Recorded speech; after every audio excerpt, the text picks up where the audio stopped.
UFC London, Leon Edwards versus Sean Brady. This is the Funk and Flex MMA betting breakdown show. While you're here, drop a like on the thumbs up button below. Hit subscribe if you're new to the channel.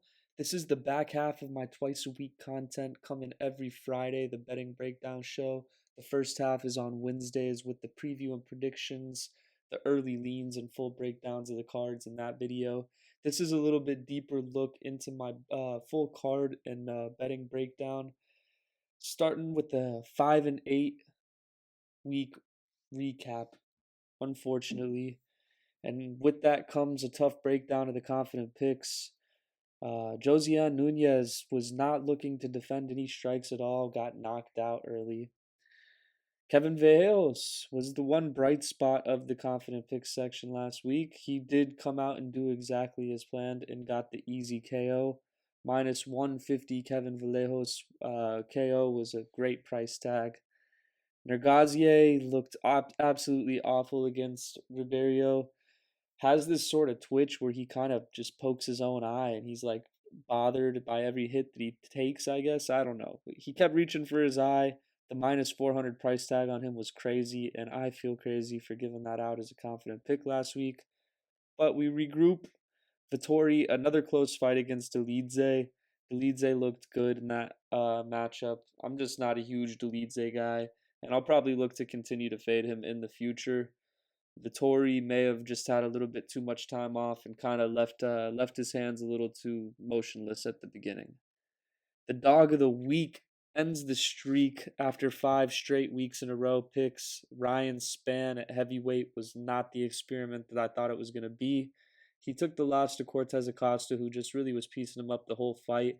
The first round, I will say, Ryan Spann looked like he had his moments, potential, but gassed hard in the second round. And yeah, just did not look as good as I was hoping to see Ryan Spann look. Unfortunate. I thought it was good value, but we will build confidence with the lock of the week, Damon Blackshear. Just an absolute animal. Completely dominated Cody Gibson from start to finish in that fight, as I thought he would. I liked the submission play, and sure enough, that's how he got it. His ground game is just elite, and he's getting more and more comfortable on the feet. I think it's a matter of time before he starts getting a couple knockouts on his record here. And the odds were plus 800. He very well could have knocked out Cody Gibson with how he looked on the feet. But he got it to the ground where he was comfortable and got the submission win. So we'll continue the streak there to 8-2. Unfortunately, it was a negative 4.46 unit card. You can imagine 5 and 8 can get brutally ugly, and it did for me. But we turned to the positive and still being up nearly 12 units on the year going into UFC London, UFC Mexico next week, one more Apex card, and then the big one with UFC 314 in Miami that I will be live at. So very much looking forward to that.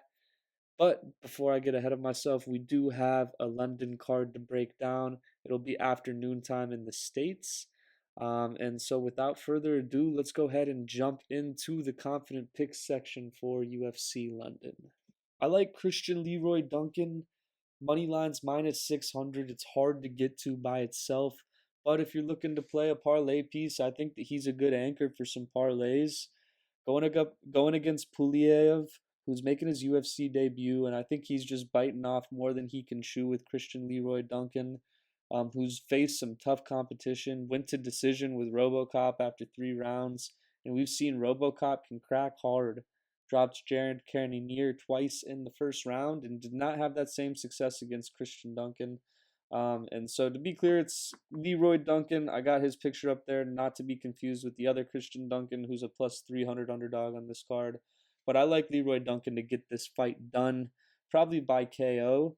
But I wouldn't be surprised if it goes to decision either. Nathan Fletcher getting the rematch against Caroline Loughran, and I like Fletcher a lot. I'm surprised the line's this close, as they've both already faced each other, and I don't think that either one has made any significant improvements or any drastic changes to their game plans.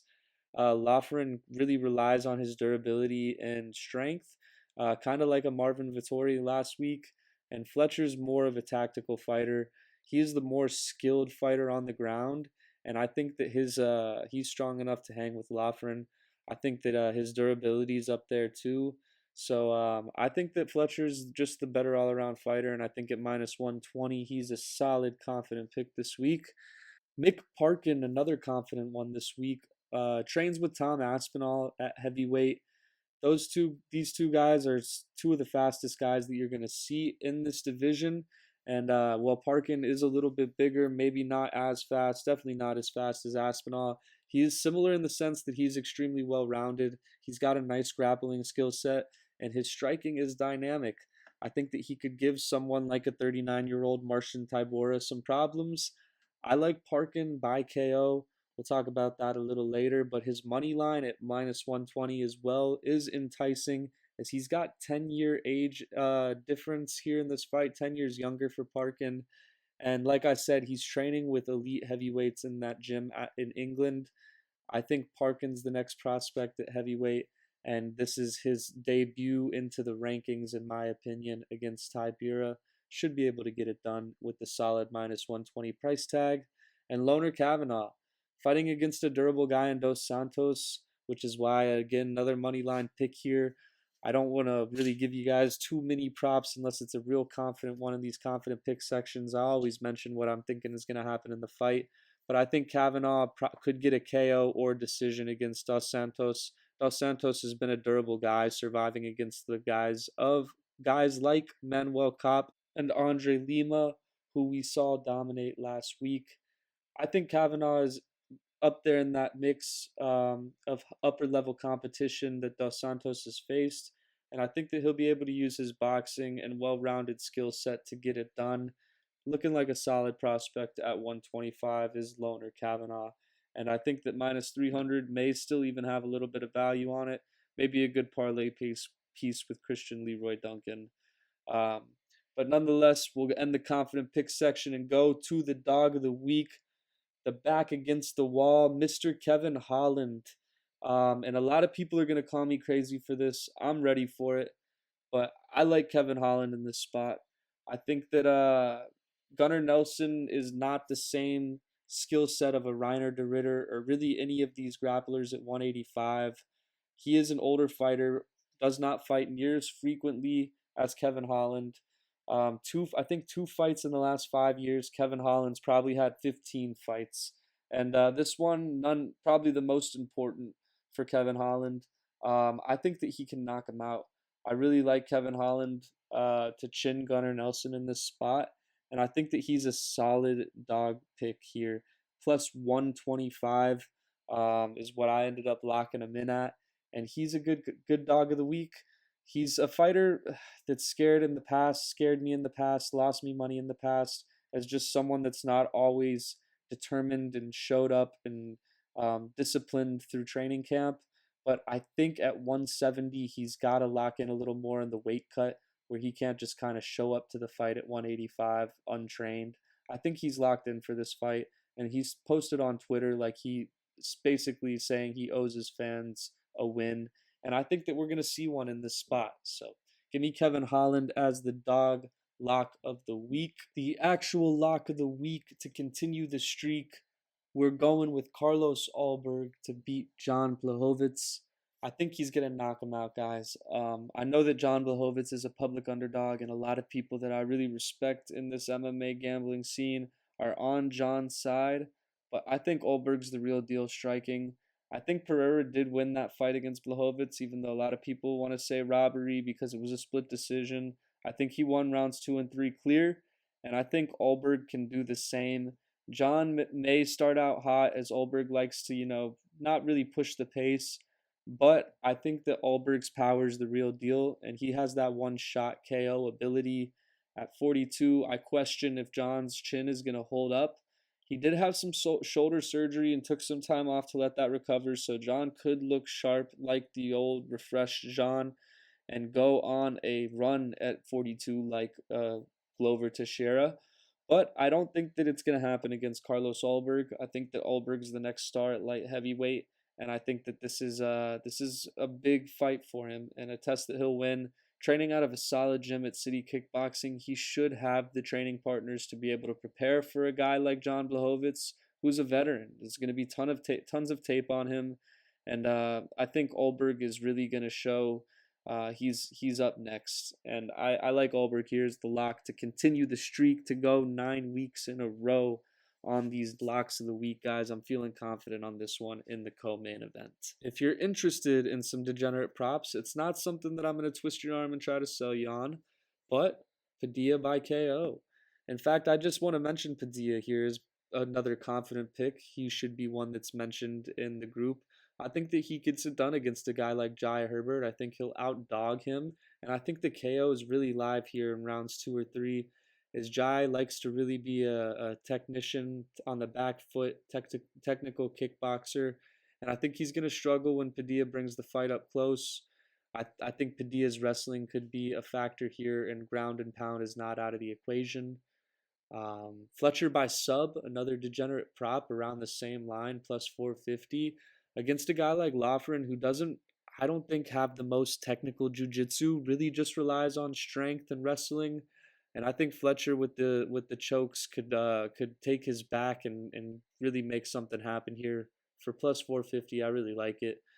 Kevin Holland, the dog of the week, round 1 plus 500, coming out there motivated, fired up with his back against the wall, knowing damn well he could get cut this week if he doesn't win. I think that he could chin a guy like Gunnar Nelson with the wide stance, low hands. We could see something like a roofie. People forget how skilled Kevin Holland is on the feet. Lots of power, and at 170, he can put your lights out, especially in an old guy like Gunnar Nelson. Not that I'm rooting for it. I like Gunnar, but I could see a round 1 stoppage here. And some absolute degeneracy for all of my real degenerates out there. Leroy Duncan by sub at plus 2,500.